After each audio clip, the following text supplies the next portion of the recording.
Donc aujourd'hui, l'exhortation sera sur le sujet de la foi. Amen. Amen. Alléluia, gloire à Dieu. En fait, presque toute la semaine, Dieu m'a beaucoup exhorté sur le sujet de la foi. Donc l'Esprit ça m'a beaucoup exhorté sur le sujet de la foi. Et vraiment, c'est une exhortation pour nous encourager. Vraiment nous encourager à persister dans cette foi-là. Parce que c'est pas toujours facile. Et vraiment, je voudrais vraiment que nous tous, moi le premier, qu'on tient vraiment ferme. Je pense que l'Esprit a parlé de ça aujourd'hui et il a parlé de fermeté. Donc je voudrais juste qu'on prenne dans Hébreux à partir du verset 11.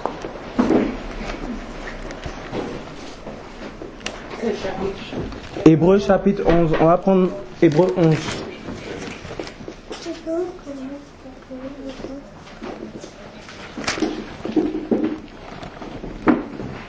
À partir du verset 1.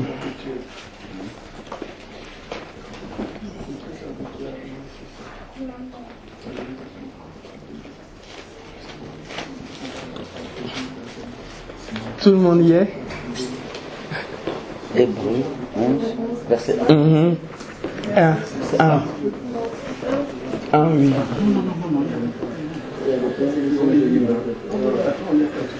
Donc je lis Hébreux 11. Hébreux 11 à partir du verset 1. Or la foi, c'est la ferme assurance des choses qu'on espère, la démonstration de celles qu'on ne voit pas. C'est à cause d'elle que les anciens ont reçu un témoignage favorable. Par la foi, nous comprenons que l'univers a été formé par la parole de Dieu, de sorte que le monde visible n'a pas été fait par les choses visibles. Donc voilà, c'est ça la définition de la foi. La foi, c'est la ferme assurance des choses qu'on ne voit pas. C'est la démonstration des choses qu'on espère. Et c'est la démonstration des choses qu'on ne voit pas. En fait, notre espérance, nous savons que c'est Christ. Christ est notre espérance. Et aujourd'hui, nous voulons aspirer, nous croyons par la foi qu'il y a un monde que Christ a déjà. Et qu'il est le roi là-bas. Et par la foi, nous saisissons ça. Que notre cité est la cité d'en haut. Et nous devons nous attacher fermement à cette foi chaque jour. Parce que c'est cette foi-là qui va nous faire que nous allons braver beaucoup d'obstacles dans notre vie. Si nous ne nous attachons pas à cette foi-là, nous perdons directement Christ. En fait, c'est ce que l'Esprit a voulu m'enseigner toute la semaine. Si Serge, tu ne t'attaches pas à cette foi, en fait, tu es basé sur rien, parce que j'étais vraiment attristé par ce qui se passait. Je dis, ah Seigneur, mais les chrétiens aussi, nous toujours les chrétiens, on a des problèmes. Toujours c'est des problèmes. Le Seigneur m'a dit que si dans les problèmes, ta foi diminue, c'est que tu n'as pas la foi. Amen. Parce que tu regardes à qui? Tu regardes aux hommes ou tu regardes à moi? Tu regardes aux épreuves ou tu regardes à moi? Donc j'ai dit, donc c'est pas grave, je continue à regarder à toi Seigneur. Donc nous allons voir qu'est-ce que la foi a produit dans le cœur de ces hommes-là. Donc on va prendre Hébreux toujours 11, donc ça sera le verset 17.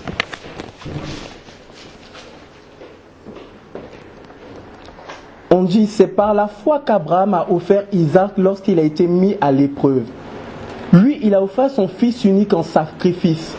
Bien qu'il a reçu les promesses et que Dieu lui a dit, c'est par Isaac qu'une descendance te sera assurée. Il pensait que Dieu était capable même de ressusciter des morts. C'est pourquoi il a retrouvé son fils, une sorte de résurrection. Après, dans le verset 20, on dit, c'est par la foi qu'Isaac a béni Jacob et Ésaü en vue de l'avenir. C'est par la foi que Jacob, au moment de sa mort, a béni chacun de ses fils, des fils de Joseph, et s'est prosterné appuyé sur l'extrémité de son bâton. Donc, et il continue dans l'Épître aux Hébreux. C'est par la foi que tous ces hommes ont agi. Abraham, on connaît l'histoire d'Abraham par rapport à Ismaël et Isaac. Et on sait que Abraham a voulu, il n'a pas cru que la descendance allait venir par rapport à Sarah. Et Dieu l'a remis par rapport à ça. Et quand il a eu ce fils-là, Dieu lui a dit, mets ton fils. Dieu a voulu qu'il tue ce fils-là pour mettre sa foi à l'épreuve. Aujourd'hui là, combien de gens sont prêts à ça? Dieu nous a promis quelque chose. Moi le premier, Dieu nous a promis quelque chose. Mais quand on voit cette promesse-là, Dieu veut nous mettre toujours cette promesse à l'épreuve. Dieu veut nous mettre cette foi à l'épreuve. C'est vrai qu'on a la foi en Christ. Des fois Dieu dit, je guéris les malades, je guéris tout ça. Mais quand la guérison n'est pas encore là, qu'est-ce qu'on fait? Est-ce qu'on est découragé? Ou est-ce qu'on continue à voir toujours cette espérance qu'il y a à Christ? Et même si il ne nous guérit pas, nous savons que nous allons prendre part à une résurrection qui est encore plus forte que cela. Amen.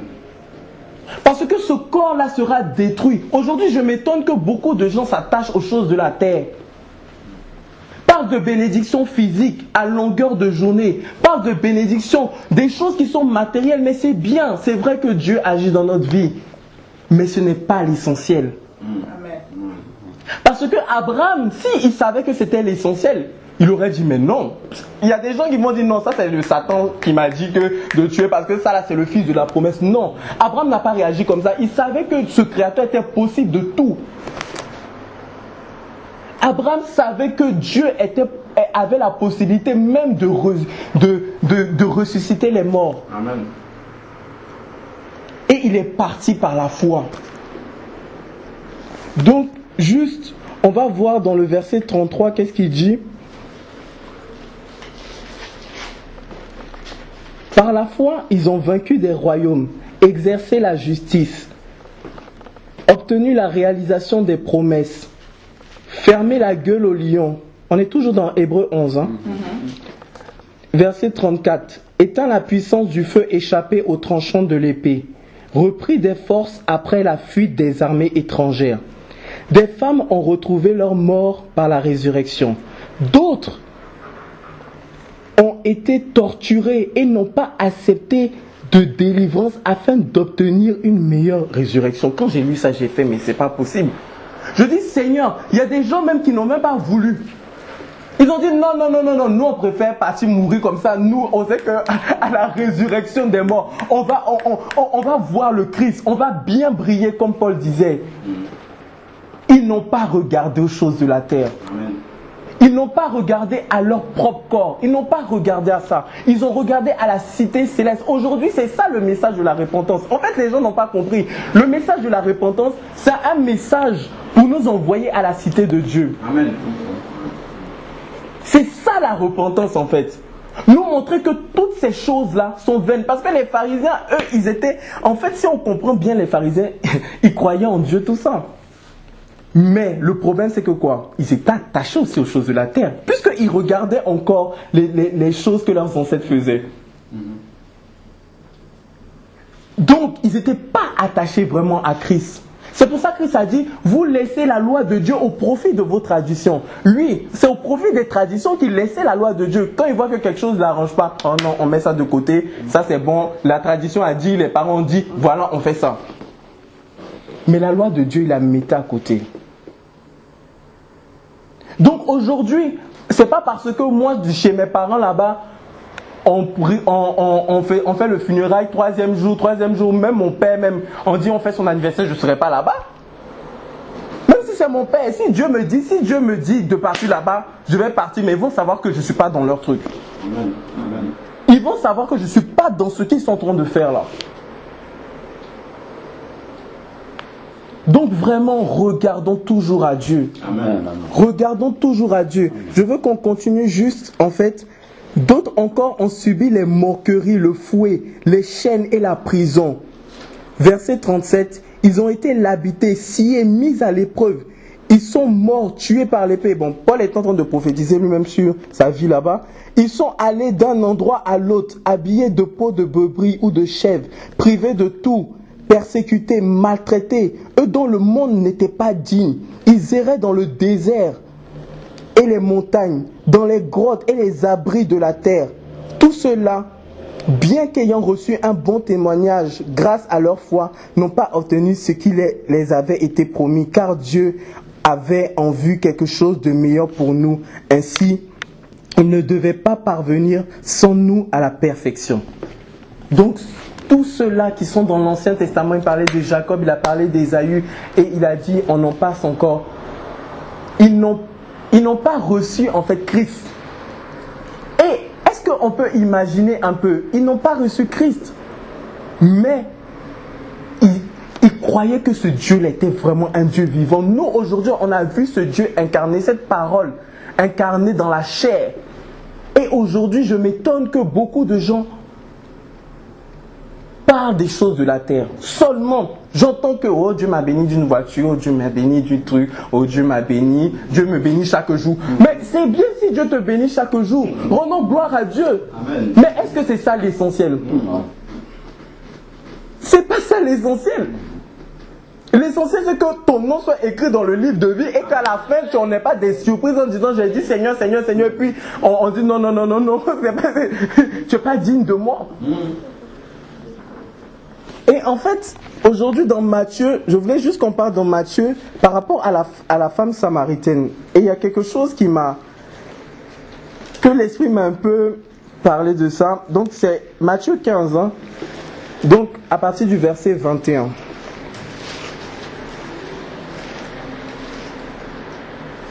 Tonton Nicanor, tu peux lire s'il te plaît. Matthieu 15, verset 21. Jésus partit de là et se retira dans le territoire de Tyr et de Sidon. Alors une femme cananéenne qui venait de cette région lui cria « Aie pitié de moi, Seigneur, fils de David, ma fille est cruellement tourmentée par un démon. » Il ne lui répondit pas un mot. Ses disciples s'approchèrent et lui demandèrent « Renvoie-la, car elle crie derrière nous. » Il répondit « Je n'ai été envoyé qu'aux brebis perdues de la communauté d'Israël. » Mais elle vint se prosterner devant lui et dit « Seigneur, secours-moi. » Il répondit « Il n'est pas bien de prendre le pain des enfants et de le jeter aux petits chiens. » « Oui, Seigneur, dit-elle, mais les petits chiens mangent les miettes qui tombent de la table de leur maître. Alors Jésus lui dit, femme, ta foi est grande, sois traitée conformément à ton désir. À partir de ce moment, sa fille fut guérie. Amen. En plus, il y avait la foi dedans, je n'avais même pas vu. Que le nom de Dieu soit béni. Parce que c'est de ça que je voulais parler. Mais en fait, aujourd'hui, l'Esprit me disait, mais attends, Serge, tu as vu, si les enfants d'aujourd'hui, on leur disait que, bon, finalement, tous les prières que tu as fait là, Dieu dit, non, non, non, je ne suis plus dedans, ce que tu as fait, c'est en vain. Qu'est-ce que les gens vont répondre? Oh Seigneur, pourquoi? Comment ça se justifier dans la justice? Mais elle n'a pas regardé à ça. J'ai aimé cette femme parce que cette femme, elle avait les yeux fixés sur le trône de Dieu. Elle savait que ce qu'elle voyait là, c'était lui le Messie. Amen. C'était lui le Dieu qui s'est fait homme. Elle avait la foi. Amen. Mais parce que j'étais étonné quand même au verset 24 où il dit, il répondit, je n'ai été envoyé qu'aux brebis perdus de la communauté d'Israël. Donc en vrai, toi tu n'es pas concerné parce qu'on sait qu'elle c'est qui? C'est une femme cananéenne. Attendez, des occupants de la région avant que les Israélites en fassent conquête. Donc à ce moment-là même, elle n'était même pas encore fait partie réellement d'Israël. Parce qu'il faut vérifier les choses avant de parler quand même. Une femme cananéenne, verset 22. Oui, verset 22. C'est bien précisé. Voilà. Donc elle n'était même pas encore de la communauté d'Israël. Gloire à Dieu, merci. Après il lui dit quoi? Au verset 25, mais elle vient quand même se prosterner devant lui. La foi. Elle a dit non, c'est pas fini comme ça. Ça va pas se finir comme ça. Elle a dit, Seigneur, secours-moi. Il répondit, il n'est pas bien de prendre des pains et des enfants et de les jeter aux petits chiens. Mais moi, je sais que déjà là, il y a des gens qui seraient déjà partis. Mais s'il ne veut pas, c'est qu'il ne veut pas. Si Dieu ne veut pas vraiment me secourir, c'est qu'il ne veut pas. Est-ce que vous comprenez? Et si Dieu ne veut pas me secourir, c'est que c'est bon, mieux vaut que je prenne mes bagages et je parte. Mais elle a dit non. Elle a dit non. Elle a dit non. Elle a dit oui, Seigneur, dit-elle. Mais les petits chiens mangent les miettes qui sont tombées de la table de leur maître. Amen. Amen. Elle a dit non, je vais quand même, je sais qu'il y a ma bénédiction qui est au bout. Je sais que Dieu, ce Dieu-là est capable. Donc aujourd'hui, combien nous sommes, quand nous sommes devant des problèmes et que nous n'avons pas la réponse de Dieu? Combien nous sommes quand nous écoutons deux fois Dieu qui nous juge, parce que Dieu nous juge ici pour pas que nous soyons jugés là-haut. Amen. Amen. Amen. À pouvoir dire comme ça à Dieu, oui Seigneur, je suis attristé, mais j'ai confiance que toi là-haut, c'est pas grave, les gens vont me cracher dessus. Les gens vont me prendre comme la balayée de ce monde. Les gens vont me mépriser, mais moi j'ai confiance en toi, Seigneur. Amen. Je sais que malgré ce que les gens disent, moi je sais que tu es vivant. Amen. Combien sont-ils? C'est pour ça que Dieu a dit, il n'a pas dit autant quand je vais venir, il y aurait beaucoup de gens qui vont pas accepter le nom de Jésus. Il a dit quand je vais venir, quand le Fils de l'homme viendra, trouvera-t-il la foi sur la terre? Luc 18, 8. Gloire à Dieu. Trouvera-t-il la foi sur la terre? Il n'a pas dit qu'il va trouver beaucoup de gens qui vont dire oh Jésus, qui vont commencer à danser. Non, non, non. Il a dit trouvera-t-il la foi sur la terre? Amen. Amen. Parce que c'est la foi qui nous sauve. Amen. Parce que quand on a la foi, rien ne peut nous ébranler. Rien ne peut nous ébranler. Ton père peut te fouetter. Les gens peuvent te cracher sur toi. Les gens peuvent dire oh toi tu exagères. Oui, toi tu dis toujours Jésus, tu dis que les... Non. Mais toi, tu as les yeux fixés sur le trône de l'Éternel. Tu as les yeux fixés chaque jour. Tu as les yeux fixés. Je prie pour que, enfin, que Dieu nous libère, en fait. Nous libère de ces chaînes, de ces chaînes du monde. Je prie chaque jour pour que Dieu nous libère l'Église des chaînes du monde. Car c'est la foi qui va nous sauver. Amen. C'est la foi, c'est notre foi. Qu'on va mettre cette foi en Jésus. Même si les gens te crachent dessus. Toi, si c'est pour le nom de Jésus que tu as outragé, tiens ferme. Amen. Si on t'insulte parce qu'on dit que toi tu es trop zélé, toi tu penses que toi tu es au-dessus des autres, tiens ferme. C'est un encouragement. Si on dit que toi, tu penses que tu es plus spirituel, même si nous ne sommes pas là pour juger les autres, mais nous jugeons selon la parole qui nous a été donnée. Amen. Toi, tiens ferme. Elle a foi parce que Christ, c'est la meilleure espérance qu'il y ait sur cette terre. C'est la meilleure espérance et ce Dieu-là est réel. Amen. Il fait des choses dans notre vie. Il fait des choses dans notre vie et on voit. Donc ne nous laissons pas décourager. Soyons toujours fortifiés. Si les gens disent, oh toi tu te crois saint, toi tu penses qu'en t'habillant comme ça, ou toi tu penses qu'en parlant comme ça, ou on t'entend jamais dire les mots grossiers, on t'entend jamais, dis gloire à Dieu. Amen. Si c'est pour le nom de Christ que je suis outragé, dis gloire au Seigneur. Amen. Amen. Parce que Dieu a dit quoi? Il enlèvera dans l'Apocalypse leur honte. Dites-moi, c'est quelle honte que tu as portée sur la terre là? Est-ce que tu as eu vraiment honte sur cette terre-là ou tu t'es assis à la table des moqueurs? Parce que Apocalypse est clair. Il va enlever leur honte. Ceux qui sont outragés au nom de Christ.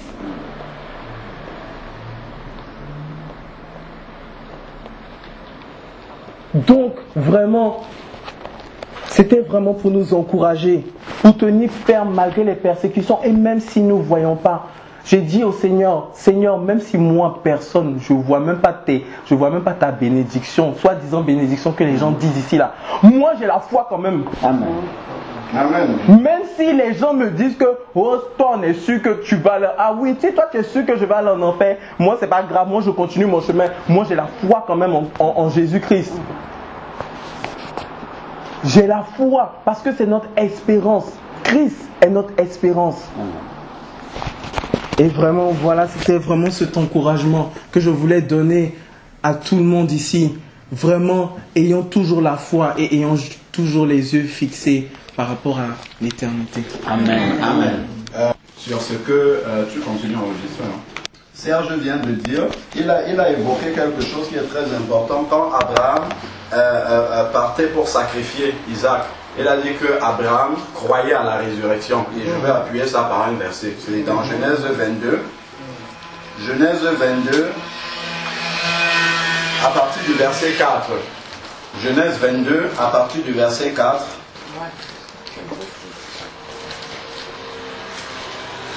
Il est dit, Genèse 22, à partir du verset 4. C'est bon, tout le monde trouve. Genèse 22, verset 4. Le troisième jour, Abraham, levant les yeux, vit l'endroit de loin, dans où il devait sacrifier son fils. Alors, il dit à ses jeunes serviteurs, vous restez ici avec l'âne. Le jeune homme et moi, nous irons là-haut pour adorer, puis nous reviendrons auprès de vous. Il n'a pas dit puis je reviendrai. Il sait que Dieu lui a demandé d'aller là-bas le sacrifier, mais il dit nous reviendrons ici là. C'est par la foi qu'il le dit. C'est par la foi, parce qu'il croit dans la résurrection. Lui-même il ne sait même pas mettre les mots là-dessus.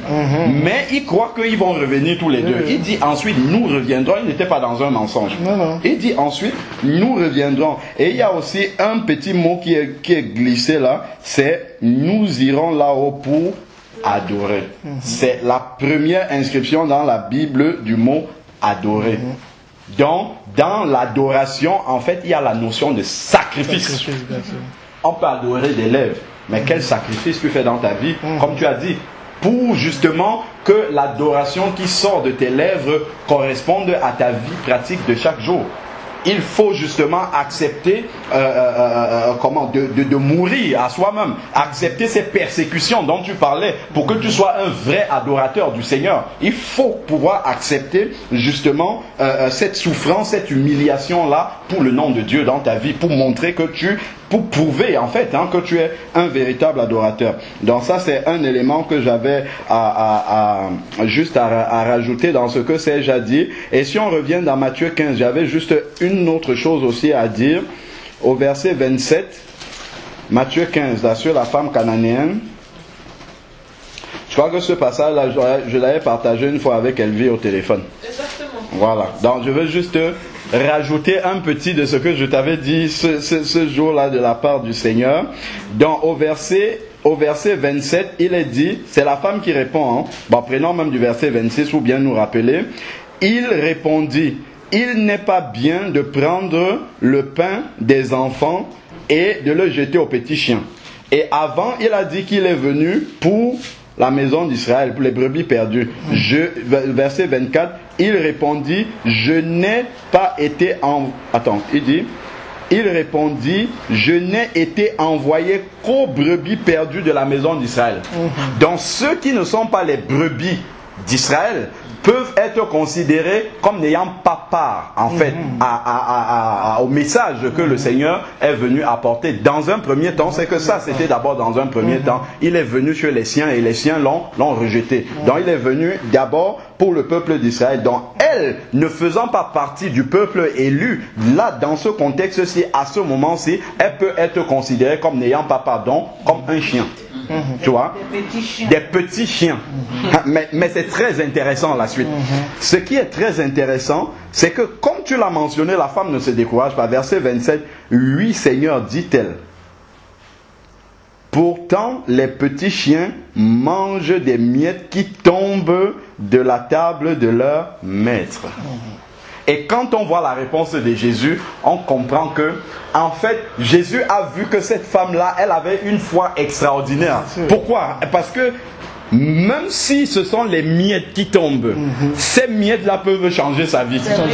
Parce que ça vient du Seigneur, ça vient de la table des enfants de Dieu. Donc, même les miettes seulement, je n'ai même pas besoin du plat entier là. Juste les miettes qui tombent de cette table-là, ça suffit largement pour changer toute ma vie. Et c'est là que le Seigneur a justement réalisé que, mais cette femme-ci, elle sait que c'est vraiment moi, comme tu as dit, le Dieu vivant vivant, manifesté dans la chair d'un être humain. C'est pour ça qu'elle croit que même seulement le seul fait d'être à côté des miettes qui tombent là, si je ramasse ça, ça change ma vie. Ça rappelle aussi la femme qui était atteinte d'une perte de sang. Elle dit, si ma main touche seulement le pan de sa robe, c'est suffisant, c'est bon. C'est bon. Pas besoin qu'il me touche. Voilà, exactement. Donc souvent nous, comme tu disais, nous marchons avec le Seigneur, mais les yeux sont encore fixés sur on se dit non, c'est impossible, non, est-ce que ça va arriver, non, mais cette femme-là, elle avait réalisé que seulement comme je suis à côté des enfants de Dieu, là, les miettes seulement qui tombent là, mais il faut que ça soit des vrais. Les vrais, il faut que ça soit les vrais enfants de Dieu. Donc seulement les miettes là, ça change toute ma vie. Et Jésus a dit, ah oui, verset 28, Jésus alors dit, ô femme, ta foi est grande, qu'il te soit fait comme tu veux. Et à l'heure même, elle fut guérie. Amen. C'est juste ça que je voulais rajouter, que le nom du Seigneur soit béni. Amen. Les épreuves, en fait, il a dit que c'est le Saint-Esprit qui conduit dans l'épreuve. Et il y a un passage qui nous montre ça dans la Bible. Quand Jésus s'est baptisé, le Saint-Esprit l'a conduit dans le désert. Donc c'est le Saint-Esprit qui conduit aux épreuves. Et le passage de Jacques que tu as lu, l'épreuve va conduire à la patience. Et la patience, c'est quoi? C'est un fruit de l'esprit. Donc le Saint-Esprit nous conduit justement dans l'épreuve pour produire le fruit du Saint-Esprit dans notre vie. Donc tout ça, c'est lié. C'est lié, très lié. Et donc le témoignage que je voulais donner, en fait, c'est un pasteur qui, bon, dans les assemblées normales là, qui se réjouissait beaucoup quand l'assemblée avait beaucoup de problèmes. Quand il y a plein de problèmes comme ça, ça vient de partout, les dettes, les ci, les ça, les frères qui... Le pasteur il commence à frotter les mains comme ça. Il dit, waouh, je me réjouis de comment je vais voir le Seigneur se glorifier dans tout ça. Mais ça, il faut avoir la foi pour faire ça. Parce que tu ne vois pas encore le bout du tunnel. Tu ne sais même pas par quel bout le Seigneur va prendre pour commencer à démêler ça. Mais tu commences déjà à te réjouir. Mais ça, en fait, il faut vraiment grandir, atteindre un certain niveau de foi, avoir eu déjà une certaine expérience. Vraiment une intimité avec Dieu. Quand tu as déjà vu Dieu agir, même dans les circonstances les plus dramatiques, au point de vue de la chair, quand tu vois, tu gardes la foi. C'est même pour ça que parmi les dons spirituels, il y a le don de foi qui existe. C'est un don vraiment. Il y a la foi normale dont on a besoin pour être sauvé, mais il y a même le don de foi aussi. C'est vraiment un niveau de foi qui est très c'est pas comme la foi de tout le monde. C'est vraiment un don spirituel. C'est pas pour rien que même parmi les dons, il y a aussi le don de foi. Amen. Il y a le passage de Hébreux 11, surtout, qui m'a vraiment marqué. C'est que le frère, il a, or, sans la foi, il est impossible d'être agréable à Dieu.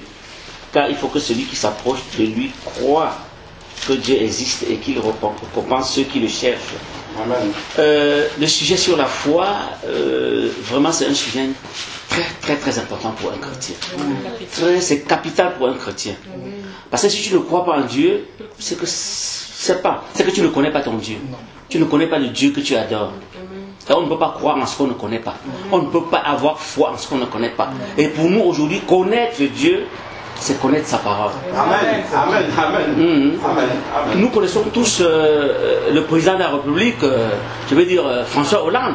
S'il te dit aujourd'hui, si tu invites chez lui à l'Élysée, il te dit demain je t'envoie quelque part, si tu étais au chômage, il te dit demain tu auras le travail. Tu vas croire. Parce que tu sais que c'est lui le président de la République. Voilà. Si Bill Gates te dit demain je vais te donner 1 milliard, tu vas croire que, parce que c'est le million, c'est lui qui a beaucoup d'argent, tu vas croire. Parce que tu connais que c'est lui le milliardaire. S'il te dit je vais... Mais notre Dieu, nous devons le connaître. Et le connaître, c'est dans sa parole. Et croire en sa parole. Et avoir la foi en sa parole. C'est même quand nous avons la foi dans sa parole, tout ce qu'il nous promet ici, nous aurons. Ça va s'accomplir. Et ça ne peut s'accomplir que dans la foi. Et dans sa parole. Parce que si nous n'avons pas la foi dans sa parole, si nous n'avons pas la foi en lui, tout ce que nous ferons, ça ne peut pas marcher. Ça ne va pas aller.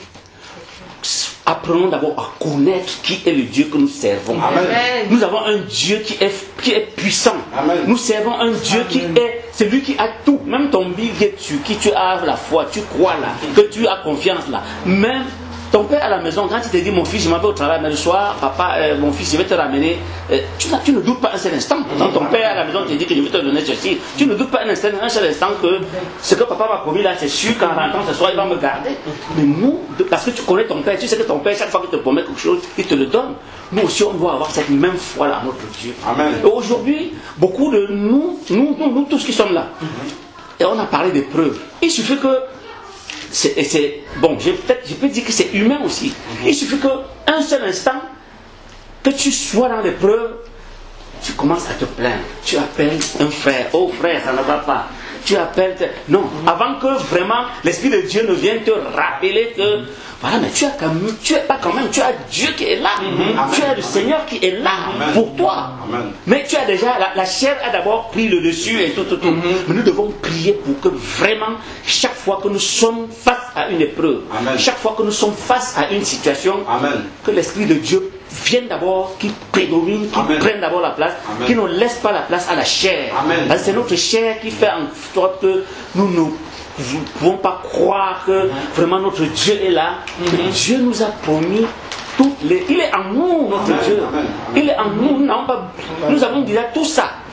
Dieu est en nous. Christ est en nous. Il a dit que celui qui meurt, il dit qu'il est en nous. Il habite en nous. Donc comme il est en nous, donc ça veut dire que Christ, tout va se réaliser. Parce qu'il est en nous, il habite en nous, il est en nous. Nous sommes en Christ, Christ est en nous. Donc nous avons déjà toutes les bénédictions spirituelles qui le suivent. Parce que Christ est en nous. Nous avons déjà tout, parce que Christ est en nous. Mais maintenant, ces bénédictions-là ne peuvent se réaliser que dans la foi et avec la parole de Seigneur.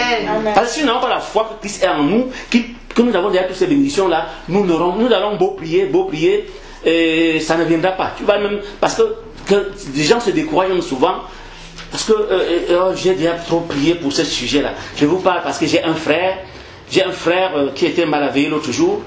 Le découragement vient d'où? Parce qu'on a déjà trop prié, on ne voit pas. Hein? On a déjà trop prié, mais on ne voit pas. Tu n'as pas la foi à ton Seigneur. Ton Seigneur, lui, il est souverain, il te donne les choses quand il veut et au moment où voulu. Parce qu'il se dit que si tu donnes ça maintenant, c'est pas bien pour toi. Non, et cette foi-là que si ce n'est pas venu, si ce n'est pas encore là, c'est pourquoi je prie tous les jours, si ce n'est pas encore là, c'est que le Seigneur sait que ce n'est pas encore son temps. Et son moment viendra. Et accueillons ça avec joie. Parce que ce n'est pas encore arrivé.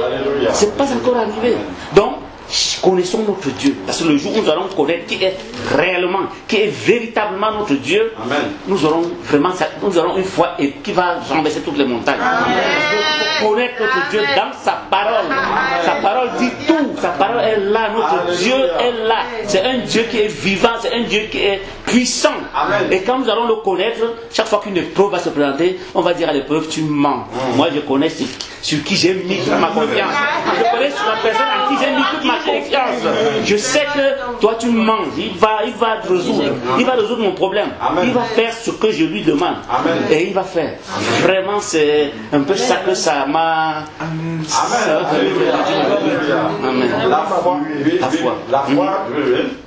Vas-y, mon frère. Romains 10, 17. Ouh là là. C'est exactement ça que je voulais dire. Amen. Amen. Que Dieu soit béni. Romains 10, 17, frère, je laisse dire.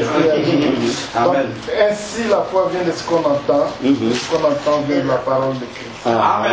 La foi et la parole liées ensemble. Voilà. Amen. Voilà, les deux sont liés. Je dis, appuyons-nous là-dessus. Voilà, c'est tout. Que Dieu soit béni. Amen. Amen.